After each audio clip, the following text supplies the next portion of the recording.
warahmatullahi wabarakatuh. Kami dari kelompok 6 akan mempresentasikan kearifan lokal.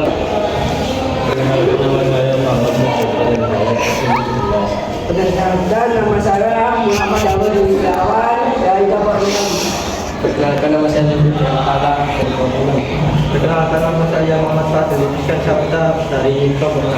Perkenalkan, saya Aisyah Sarah absen 5. Perkenalkan, saya Amadul Kalian absen 7. Assalamualaikum warahmatullahi wabarakatuh. Waalaikumsalam warahmatullahi wabarakatuh. Perkenalkan Pak, saya Aisyah dari SMP 1 Candi Ya. yang akan mewawancarai tentang MPU Tantular. Empu Tantular. Empu Tantular. Baik, monggo apa yang mau ditanyakan? Kalau boleh tahu, bisa diperkenalkan diri dulu Pak. Baik, saya diberi nama Suyatno. Di sini saya sebagai pemandu guiding di Museum Empu Tantular. Itu tugas saya.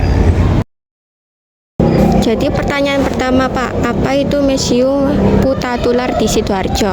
Baik, museum itu adalah sebuah lembaga atau tempat yang fungsinya untuk mengumpulkan, merawat, meneliti, serta mengamankan dan memanfaatkan benda-benda material hasil budaya manusia serta alam dan lingkungannya. Bukan hanya Museum Empu Tantular yang ada di Sidoarjo, tapi semua museum punya pengertian seperti itu. Yang kedua Pak, mengapa museum ini diberi nama Empu Tantular? Baik, jadi kenapa kok museum ini diberi nama Empu Tantular? Ya. Jadi pada awalnya museum ini sebenarnya tidak bernama Empu Tantular karena museum ini pada awalnya merupakan sebuah museum pribadi milik Bapak von Weber, seorang berkebangsaan Jerman dan Belanda yang lahir di kota Surabaya dan merupakan museum pribadi dan diberi nama pakai bahasa Belanda yaitu Stedelijk Historisch Museum Surabaya. Nah, kenapa sekarang dinamakan Empu Tantular? Karena setelah beliau Bapak von Weber meninggal, akhirnya museumnya diserahkan ke pemerintah Provinsi Jawa Timur dan diganti namanya menjadi Museum Negeri Empu Tantular. Siapa Empu Tantular? Empu Tantular adalah nama seorang tokoh pujangga besar yang mengarang kitab Arjuna Wijaya dan kitab Sutasoma, yang di dalam kitab Sutasoma inilah terdapat semboyan bangsa Indonesia Bhinneka Tunggal Ika. Itu kenapa kok memakai nama Empu Tantular, untuk menghargai jasa beliau, mengenang jasa seorang pujangga Empu Tantular. Jadi panjang ya Pak ceritanya? Ceritanya panjang sebenarnya, tapi ini saya singkat. Yang ketiga Pak, apa saja koleksi atau peninggalan sejarah yang ada di Museum Empu Tantular? Nah, baik, Empu Tantular. Jadi perlu saya kasih gambaran. Jadi museum itu ada dua jenis, ada ada museum umum dan museum khusus. Museum khusus museum yang koleksinya cuma satu jenis. Contoh apa? Misalnya contoh museum keris. Nah, museum ini hanya menampilkan tentang keris, jenis keris, wayang pernak-pernik keris, sejarah keris. Nah, itu kalau museum khusus. Kalau Museum Empu Tantular masuk kategori museum umum, khusus dan umum. Nah, kalau museum umum yang bagaimana? Koleksi yang semua benda koleksi yang ada di muka bumi itu bisa menjadi koleksi museum umum seperti Museum Empu Tantular. Nah, Museum Empu Tantular ini koleksinya beraneka ragam, baik dari Jawa Timur, dari Indonesia maupun dari luar negeri, dan jenisnya dari luar negeri ada, dan jenisnya bermacam-macam. Ada walaupun dari sekian banyak koleksi dikelompokkan menjadi 10 jenis. Contohnya ada koleksi geologi tentang batuan, terus ada koleksi biologi tentang fosil tumbuhan dan binatang, terus ada koleksi prasejarah. Kita punya koleksi prasejarah berupa tengkorak manusia purba, fosil tengkorak manusia purba. Terus kita punya koleksi Hindu Buddha. Nah, ada peralatan upacara agama Hindu Buddha. Kita punya etnografi. Kita punya koleksi numismatik tentang mata uang. Terus ada filologi tentang naskah-naskah dan bermacam-macam. Oh, banyak ya Pak? Iya, ada 10 jenis macam koleksi. Hai. Apa fungsi Museum Empu Tantular bagi masyarakat dan pelajar? Baik, Museum Empu Tantular, sebuah museum dibangun tentunya ada tujuan. Jadi apa itu museum? Nah, museum itu tempatnya benda-benda bersejarah. Nah, tentunya dengan adanya benda-benda bersejarah ini pengunjung bisa tahu, bisa melihat sejarah masa lampau khususnya yang ada di Indonesia dengan melihat tinggalan-tinggalan sejarahnya.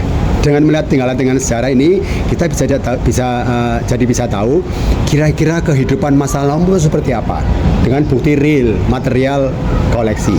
Nah, dan koleksi-koleksi kita itu bisa menandakan ini di usia apa. Jadi di waktu tahun berapa, kehidupannya seperti apa, itu bisa dilihat dari peninggalan-tinggalan sejarah. Nah, museum sebagai tempat edukasi sejarah, itu para pengunjung bisa melihat bukti peninggalan sejarah khususnya yang ada di Indonesia, bisa melihat masa lampau dengan melihat benda-benda koleksi yang ada di Museum Puntan Tular khususnya.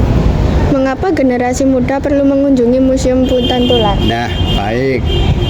Museum Puntan Tular ini memang tadi sudah saya sebutkan jendela informasi dunia. Nah, jadi khususnya tentang sejarah. Anak muda perlu kita ada sebuah pepatah yang mengatakan bangsa yang besar, bangsa yang pemudanya mencintai sejarah budayanya sendiri. Apalah sebuah negara yang dikatakan modern kalau pemudanya tidak, khususnya pemudanya tidak mencintai budaya atau sejarah budayanya sendiri, itu belum bisa disebut modern.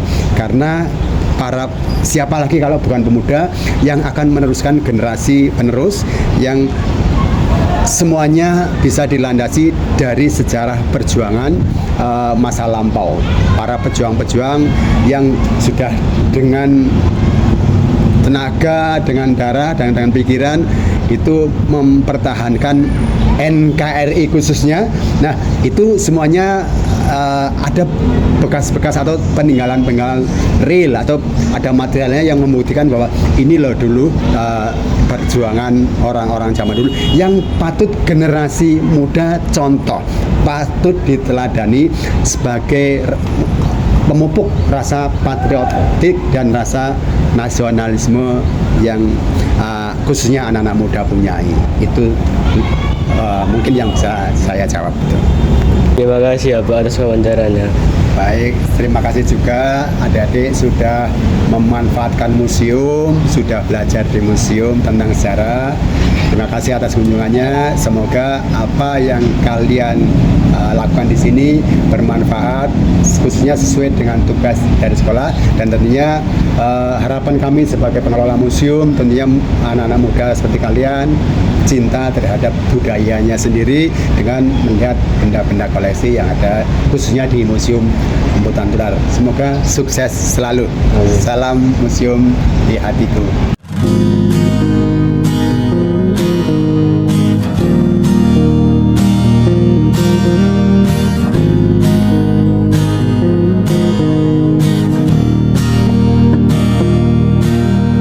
Suara motor itu semakin mendekat, kamu abaikan sapanya. Dia berupaya mencari senyummu dengan rayuan yang pelik.